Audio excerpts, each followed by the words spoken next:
Is it just me? Or has anyone else been feeling like the world might be ending?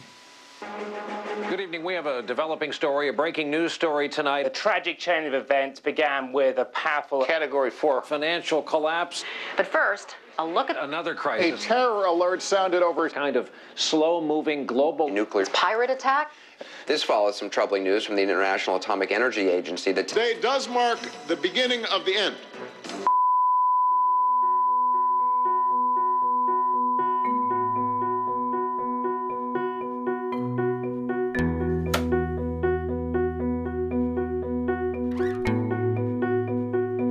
I want to be clear. I don't believe in some predestined fiery Armageddon, but lately I can't shake the feeling that things are falling apart, that the future will be worse. Part of me wants to ignore this feeling. The other part of me decided to make this film. How do I look? Like Ryan. Do I look good? I don't look crazy. No. And so if I stopped and asked you about the apocalypse, you'd talk to me. Hey, do you guys mind answering a few questions? So have you guys noticed any signs that the world is ending? Yes, I've been convinced for a while. Yeah, totally. Yeah. Like what, Jesse? Well, I mean, I think from a social, It's just weird weather. an economic, climate change, a political. There's a lot of turmoil in the Middle East. I mean, no matter which perspective you take, we're fucking up. Who will know? Who will has know? a clue? Actually, who has a clue? Actually has a Name clue. one person who has a clue. I don't know anyone. I'm Ian Morris, the Gina Rebecca Willard Professor of Classics and Professor of History and Archaeology at Stanford. Is there historical precedent for some of the threats we're facing today? This isn't the first time the world's faced problems like the one we've got at the moment. In fact, we can see them going back for at least 4,000 years, that every time there's been a major collapse in history, the same 5 factors seem to have been involved. And of course, the scary thing is that these 5 horsemen of the apocalypse seem to be very much present in a lot of the predictions of how things are going to go in the 21st century. The first of these has been mass migrations on a bigger scale than the societies are able to cope with. Second one, connected to these, has often been epidemic disease. As people move around, they merge their disease pools. A third thing has been the collapse of states, that they're just not able to cope with the stresses. As states collapse, a fourth one of these horsemen of the apocalypse often pops up as well, which is major famines. Final one has been climate change. This has always been involved.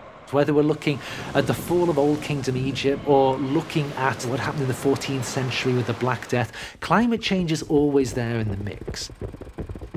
The idea that things are just going to be like they are now, but more so, I think that is highly unlikely. That's again, an optimistic note to end on. But it's all going to be fine. I think Professor Morris was trying to make me feel better. This has all happened before, and yet, I'm still standing here. I can see how that might comfort some people. But what if this time is different? What if we're so interconnected that if we push things too far, we won't be able to pick up the pieces? If history isn't helping me, maybe I need another sort of doctor. Hi, Ryan. Hi, Dr. Norm? Can you hear me? I can hear you. I can't see you, though. There. Do you hear me now? Yep. Okay, hi. Great. So you're an expert in pessimism, right? Pretty much. Great. Well, I've started feeling like the world was ending, so, I feel like I need to talk to someone who can maybe help me through my pessimism about the future. I'm not a big believer in trying to pretend that you're not worried or pretend that you're not scared about things, because I don't think, especially over the long term, that works very well at all. When I'd think about these things, I'd shut down a little bit. They were so overwhelming that it got to the point where I didn't even want to think about them. In some ways, it amplifies the things that we're worried about, to try not to think about them. Part of what you can do is to really let yourself imagine what it would look like if the worst possible thing happened, and then work back from that in steps to sort of feel more prepared for that. The worst possible thing. I live in San Francisco, so one of many potential answers is a major earthquake. How do you even prepare for that, other than wishing it won't happen or moving away? I went to see a local prepper, think modern-day survivalist. But instead of camping out in the woods, my prepper, Nana, is preparing for catastrophe from the comfort of a suburban home. Oh, shit! A home I quickly disrupted by knocking over the vegetable oil Nana uses to run his car. Brilliant. I'm sorry. True to form, he leapt into action. Life sucks sometimes, and, you know, ignorance is bliss, right? I wish I was ignorant and I'd be blissful. But you know what? I found out all this stuff, so then it's kind of a little bit like, well, are you going to just ignore it, or are you going to try to do something a little bit about it? Okay, see, some people are prepping and all they're doing is storing ammo, and they call themselves a prepper. But to me, I mean, it's like Richmond. You saw that? There was the sheriffs down there. They were already blocking the intersection off. Everybody has a gun and thinks that's gonna... Like, how many people can identify 10 seeds? Can you? Shout out the answers if you know them.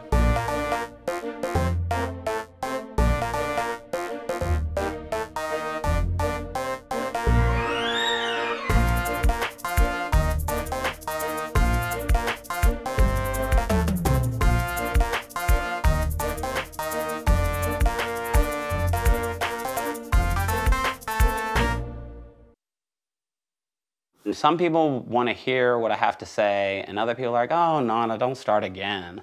And my thing is just like, hey, do you have 6 months of food at your house? In case bad things happen, you don't want to be at the riot to try to get the last fighting for a bag of, you know, Cheerios or whatever. You know, and it'd just be wise to kind of have 6 months of food, or, you know, think about these things so you're not completely caught off guard. Do you have 6 months worth of food here? Yeah. Is it possible for us to see it? No. No. Why That's not? more precious than gold. Remember, you can't eat your gold. I'd rather show you where my gold's hidden than my food. It's buried in 3 different places in the yard. How's that?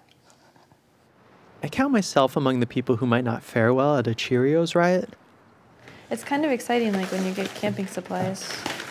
So my wife Jen and I decided to do some stocking up. These are not camping supplies, they are emergency supplies. Is this stuff all going in a box? Some of it is, right? Bag. Do you want blue or orange? I want orange. Do you think there's an obvious way the batteries go in? Oh, sorry. But how do you even use these? This thing's intense. It comes with safety pins. Oh, where's the radio? So we should put the instructions in with it too, huh? Yeah. And I was thinking we should put the cat leashes in there. Okay. In case we have to harness up the cats. How about, I'm gonna be the one you're in charge of freaking cats? out about the cats. We should see if there's We might be something in some real similar trouble in here. if we If we actually have to use this stuff. Yeah. Because we have no idea what we're doing. Does this feel like it's enough, or like it would even... What do you mean? I don't know. Does this make you feel better in any way? This? Yeah. Putting this together? Yeah. Yeah, it makes me feel a little more prepared.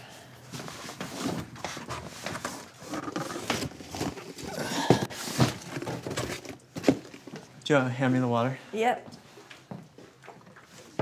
I'm glad Jen feels better, but I don't. Putting together a supply kit made me realize just how helpless I'd be if disaster struck. When you think about it, it's almost like we live in a world run by magic. I don't know how water, electricity, and gas get to my house, but they've always been there. It wouldn't take much, even just a small crisis, for them to be gone. What would it be like to live without these things? Members of the transition movement are already finding out. He uses the word transition primarily to refer to this, and it refers to transitioning out of a fossil... They're teaching themselves how to make or grow everything they could need, so when disaster comes, they'll be ready. Crises like the climate crisis and resource depletion in general. You know, there's a Just in case this sounds like some sort of apocalyptic cult, rest assured. When I showed up at Woody and June's house, the most dramatic thing taking place was this. So it's just baking a pie just like you'd bake any pie. What I've already done here is I've already made the crust, and I've actually this has already been baking in the sun oven for half an hour or so. When you bake...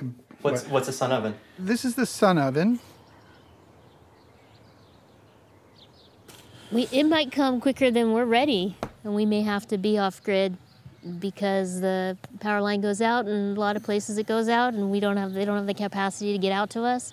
So we're trying to get some backup systems in place so that if, the grid fails, that we have some options. The thing for me also, I think, is there's a psychological preparedness. What this really is actually getting back to the way things used to be.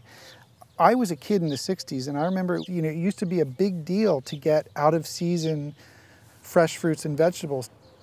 I think we need to readjust ourselves to a little bit of that. So I think it's a psychological adjustment to saying, we can't just get everything we want whenever we want.